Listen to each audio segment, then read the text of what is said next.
This is QTV News coming to you live from our studios on Karaba Avenue, and I am Asma Uba. Thanks for joining us. Here are the main news headlines. The National Assembly passed a resolution on Monday for the Accountant General to reconcile all government transactions and for the Minister of Finance to provide an explanation of over $2 billion is transferred between government financial accounts. The West African Institute for Financial and Economic Management, in partnership with IMF and Central Bank of the Gambia, commenced a regional course for stakeholders in the economic sector. Amnesty International has called for greater transparency regarding the Gambia's fishing industry, including making public all agreements with foreign states and environmental impact assessment studies with fish meal factories. A new maternal ward was inaugurated in Jesadi Village Health Post in the Central River region. In international news, Burkina Faso, Mali and Niger, all ruled by military juntas, have signed a security pact forming the Alliance of Sahel States. Those and other stories coming up, do stay tuned.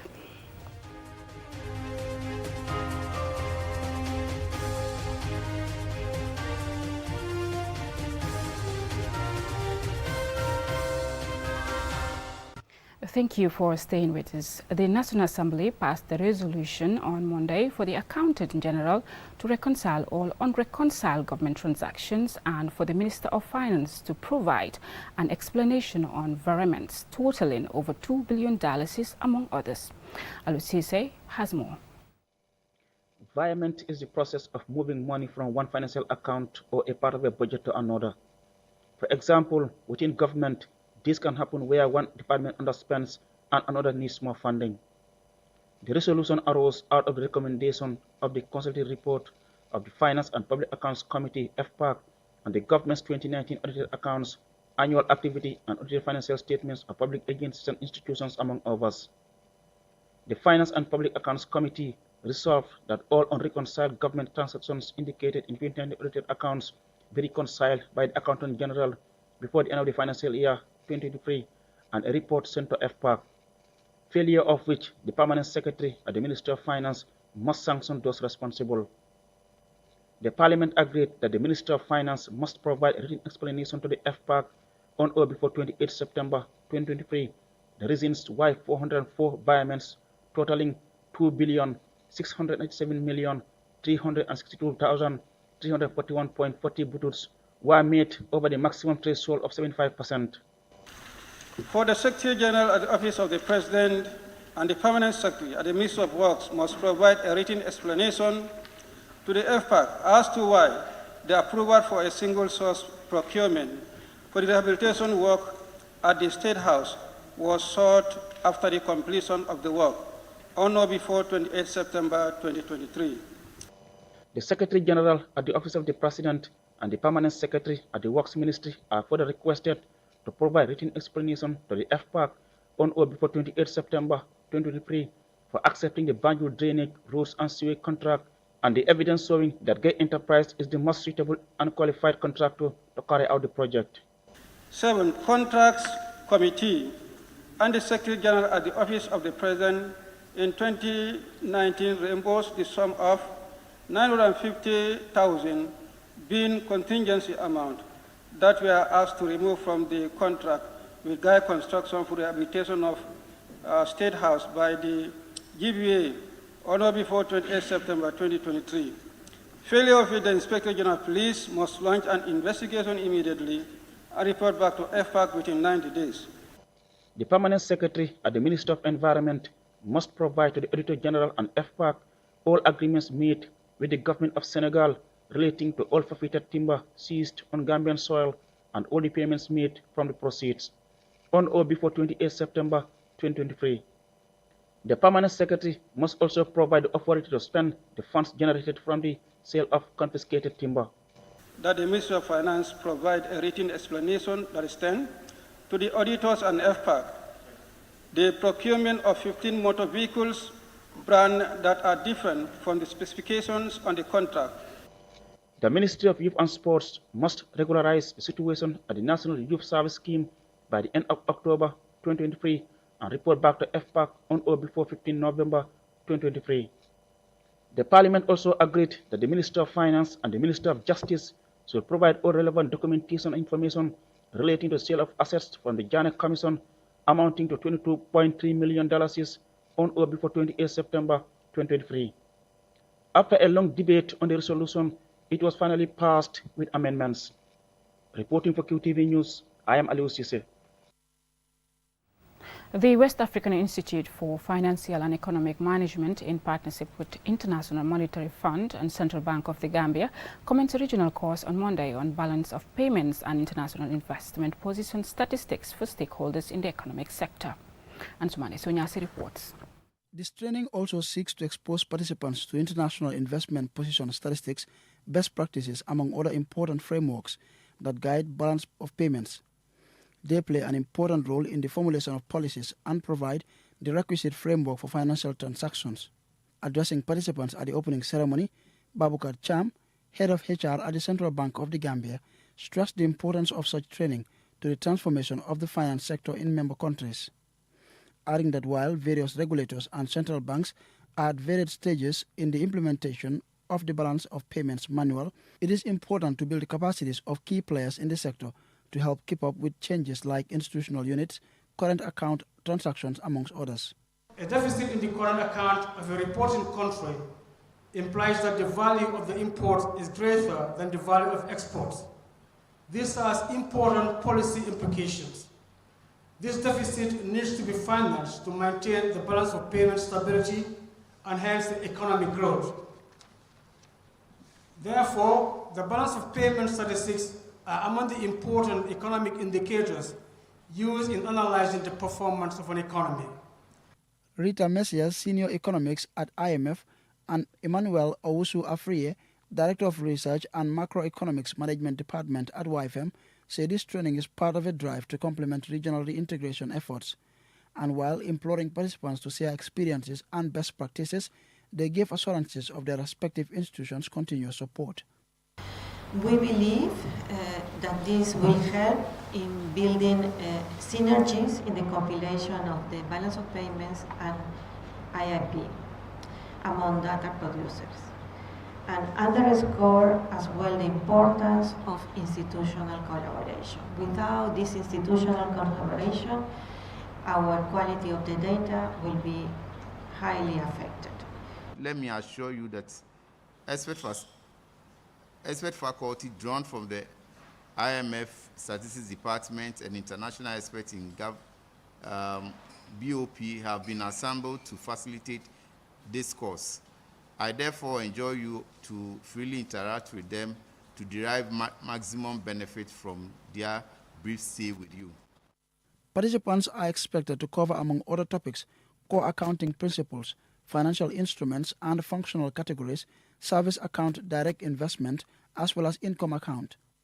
YFM was established by central banks of the Gambia, Sierra Leone, Ghana, Liberia, and Nigeria in 1996 to enhance capacity for improved macroeconomic and financial management in member countries, and has since held over 800 training courses for stakeholders in the sector. Answane Sonyasi for QTV News. Amnesty International has called for greater transparency regarding the Gambia's fishing industry, including making people all agreements with foreign states and environmental impact assessments studies with fish meal factories.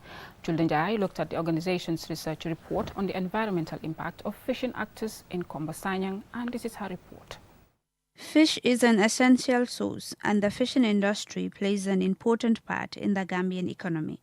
Communities in Gambia's coastal towns, such as Sanyang, Gunjur and Katong, rely heavily on fish for their economic activities, and much of the country depends on fish for their daily protein intake.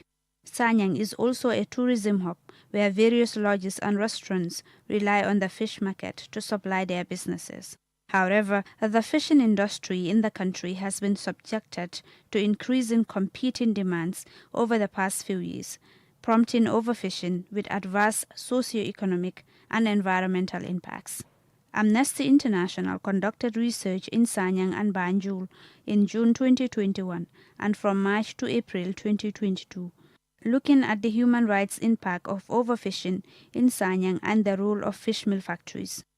The report highlights the multiple fishing actors in the Gambia, in particular in Sanyang, who put pressure on the marine resources, in addition to traditional fishing. The Gambian government has fishing agreements with the European Union and several countries, including Senegal, which allow boats from those countries to fish in Gambian waters. In addition, the government has been struggling with stopping illegal, unreported and unregulated fishing. And it is estimated that Gambia, Mauritania, Senegal, Guinea-Bissau, Guinea, and Sierra Leone lose about $2.3 billion annually to illegal fishing. In 2018, the fish meal factories in the Gambia produced 1,969 tons of fish meal and 823 tons of fish oil. These factories need 4.5 kilograms of fish to produce a single kilo of fish meal powder. This means 9,000 tons of fish were needed to make that powder. Here is Michelle Iken, a researcher. The size of the mesh for the nets of the big canoes are actually quite small, smaller than the one used by local artisanal fishermen. Those nets are able to catch all types of fish, including juvenile fish. Now, catching juvenile fish can be dangerous because it prevents the sea from replenishing itself.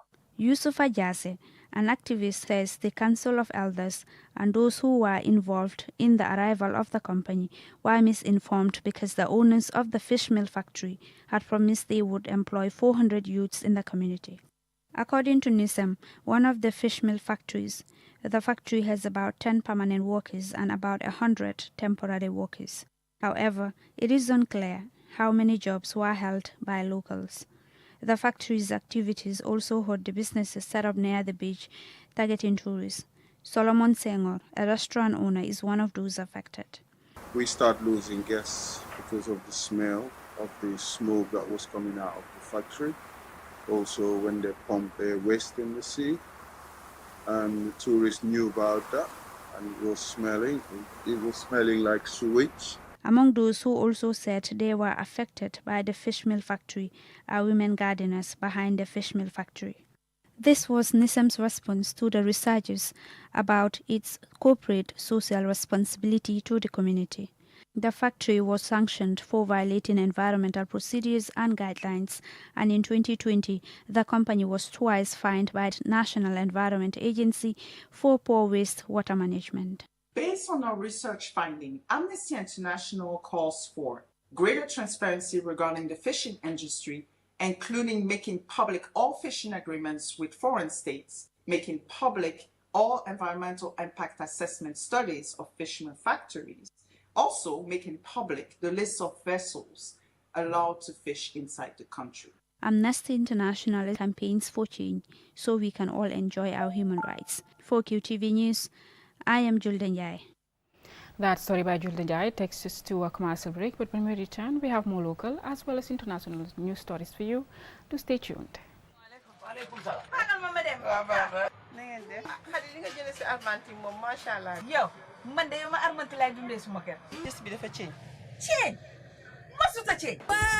waaw du gis ngeen daw si ba mu amee sikki sàkka ne Armanti mii dañoo wecci ay cafkaam ba ñu ko ubbilee siwo bi ba xet gi dugg ko cam billaahi la mu yëg bari na Armanti ñaar fukki at ak nangam ba mu ne cëpp ci réew mi ba tey mësula wecci doxalin mësula wecci cafka bu leen ci am benn ñaari xel man mii di jaay lépp luy produit Armanti rek am naa ko am na 500 millilitres 1000 millilitres ak 5 kilos ba noppi nag am 750 ml bi nga xam ne mi ngi toj réew mi gis nga Armanti Eva Protect Milk bi mooy mos dolli te Armanti spaghetti bii ngay gis moo dàq ci spaghetti yi gis nga Armanti bottom margarine bi noonu la gënee ci yow mi nga xamante ne yaa ngi jaay tàngana ci Johnson bi kombi fi Armanti la dugal sa waa ñoddi sa kombe bi gis ngeen lii sardañ la da nga gis góobi jën bi dafa neex gis nga meew ko ndig mil bi Armanti ko fi indi moom mi dafa sakkan xoolal xale bi nu muy naanee banana milk bi gis ngeen flamingo oil bi dem leen ci bépp boutique bépp supermarket ci bépp marché Armanti ki produit kenn mënu koo ceeñ Armanti boppam ndax moo di good quality food.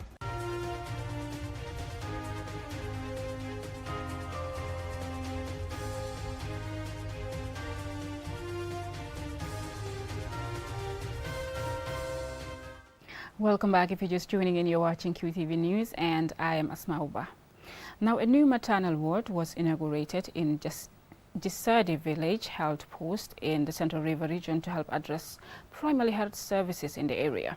Our regional correspondent, Bakari Balde, has more. Maternal and child health are public health concerns. Despite the progress made in addressing the issue by the health sector, there are infrastructural challenges affecting many communities. This community, which is about 18 kilometers off the main highway, is rejoicing after the extension of their maternal ward sponsored by Jibril Lee, a native of the village. Lamin Sankura, the in charge of the health post, is delighted and says the health post is a catchment for 16 communities in Nyabina Dankunko district. He further explained the challenges they were facing. We are suffering here. We are struggling with deliveries. Sometimes we'll have more than 2-3 deliveries at once, and we have only one delivery bed. And the delivery room we are using right now is too tight. We cannot accommodate 2 women there. So sometimes we have to deliver one and allow other one also to come in. And we don't also have a postnatal ward right now, so we'll just deliver them and we'll just release them before the 24 hours because of spacing. Dudu Sanyang, Regional Health Director of Central River Region, outlined the significance of having such a facility in the area. Although there is a community ambulance, but at least during the meeting we have heard what community members said, that the ambulance is always not readily available for the community. And because the ambulance is not always readily available, having this facility is also going to support the women. And it is also going to help to improve their health and welfare. And it will significantly contribute towards reducing maternal mortality, because now they are assured of being delivered by a skilled care provider. Babandin Sabali, the Deputy Permanent Secretary, Ministry of Health, spoke on behalf of the Health Minister. Ministry of Health recently came up with a policy dated 2021-2030. The theme for this policy is Health is Wealth. I want to assure the people of Jiksadi that government will ensure that as part of its strategy to strengthen primary health care, Jiksadi is not left behind. Kebambai, the Deputy Governor of Central River Region, said the government of the Gambia is committed to providing and promote primary health services. This place was not provided with an ambulance before. Today they have an ambulance. And definitely they have also been provided with a station nurse, which has never happened. Other speakers including Momori Yao, Dauda Seka, the village Alkalu, and Fatima Dali, a relative of Jibril Lee, who contributed to the cost of painting the entire health post, applauded Jibril Lee for coming up with such a wonderful initiative. Jibril contributed the largest share of the cost of the project and was helped by his brothers, who also contributed. This maternity ward will now ease the work of the healthcare professionals and become a comfortable, welcoming environment for patients. Bakari Balde, QTV News. Now, over the last weekend, Eco-Friends Gambia embarked on a cleaning exercise in Jara Soma in the Lower River region to celebrate World Cleanup Day under the theme Embodying Unity. Our regional correspondent, Bakari Balde again. World Cleanup Day is celebrated annually on 16 September to combat climate change challenges and create awareness of environmental issues affecting communities. This local group based in the Lower River region engaged in a day-long cleaning exercise to clean Jarasoma Community Market and its surroundings. It is one of the busiest commercial centers in provincial Gambia with about 15,000 inhabitants. Yaya Sane, the executive director of Eco-Friends Gambia, compliments the efforts of partners, including Mansa Konka Era Council, NEA, voluntary groups, and QCell. He explains the significance of the day. As we know, the globe is facing challenges with regarding to environmental issues such as, marine degradation and also environmental degradation. So as part of our mandate is to be there to sensitize the public about some of these issues that has to do with waste management and also mismanagement of solid waste. Fabakari Sane, the regional youth coordinator, and Usman Sane, the regional youth chairman of LRR, outlined the involvement of young people in such activity. It is our responsibility as young people to take a national crusade, worldwide crusade, and our respective intervention as far as our operational modalities is concerned. So we are here not to do all, but to do our part, and also to show people that this is our life, it is very important, but any negative intervention with regards to life, it affects you directly or indirectly. Gambia has joined this crusade to ensure we keep our environment very clean and also protect our environment. So that is against that initiative is what brought these young people here to go out to summer market to clean. Bua Kinte, the administrative officer of Mansa Konke Area Council, said they are working tirelessly to combat waste mismanagement and applauded Eco-Friends Gambia for coming up with such a good initiative. He also explains plans by the council to ensure that the new summer community market is fully operational. Now the council has taken another dimension by reprocessing from people who are not willing to go there, then reallocate to others who are willing to. So I can assure you that in the next 2 months or in the next 2 weeks, that place will be saturated by vendors as well as those occupying canteens. Usman Sane, the youth chairman, further gave some words of advice. So what I will encourage for the young people is to look at the issue of volunteerism as a noble profession. It's not everything that you do, you get paid or get money, but you have to also talk about what do you do for your community. Keeping the environment clean is very important to being and staying healthy and should be everyone's responsibility. As such, Eco-Friends Gambia is committed and is taking the lead in rural Gambia to ensure that our surroundings are clean and safe places to live. Bakari Balde, QTV News. That story by Bakari Balde takes us to international news.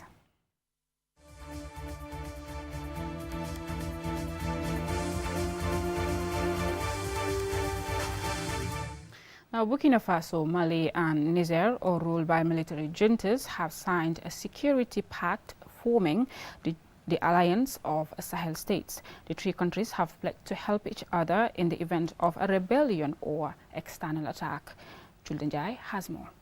The ministerial delegation from the three Sahel countries announced the signing of a mutual defense pact in Mali's capital, Bamako, on Saturday. The agreement, called the Liptako-Guarma Charter, establishes the alliance of the Sahel states. Mali's junta Assimi Goïta posted on Twitter.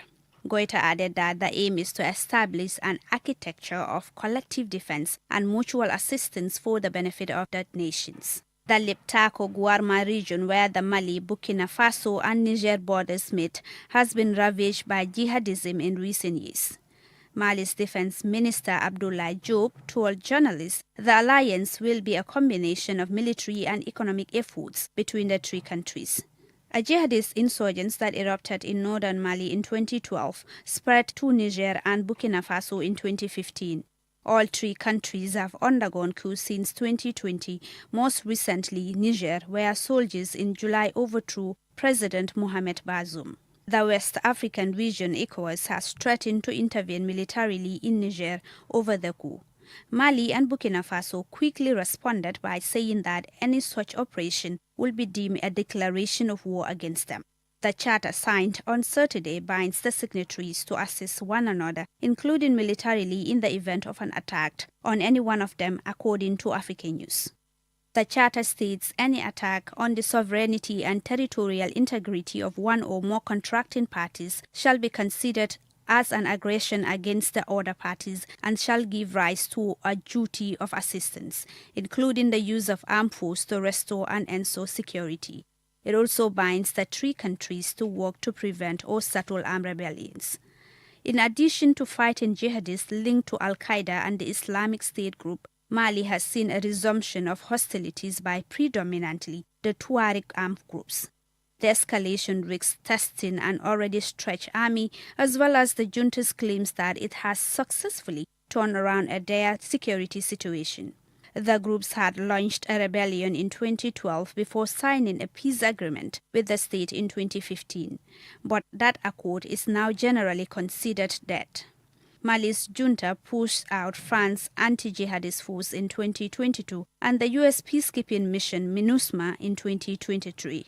French troops have also been pushed out of Burkina Faso, while Niger's coup leaders have renounced several military cooperation agreements with France. According to reports on Monday, 2 days after the signing of this pact, Tuareg rebels from northern Mali said they have seized control of 2 armed bases in the center of the country. A Malian official told the AFP news agency that there were some deaths in Sunday attacks in Lere town in the Timbuktu region, but did not confirm how many. For QTV News, I am Julde Njai. Well, that's it for the news, but before we go, a recap of our main news headlines. The National Assembly passed a resolution on Monday for the Accountants General to reconcile all government transactions and for the Minister of Finance to provide an explanation of over $2 billion is transferred between government financial accounts. The West African Institute for Financial and Economic Management, in partnership with IMF and Central Bank of the Gambia, commenced a regional course for stakeholders in the economic sector. Amnesty International has called for a greater transparency regarding the Gambia's fishing industry, including making public all agreements and foreign states and environmental impact assessment studies with fish meal factories.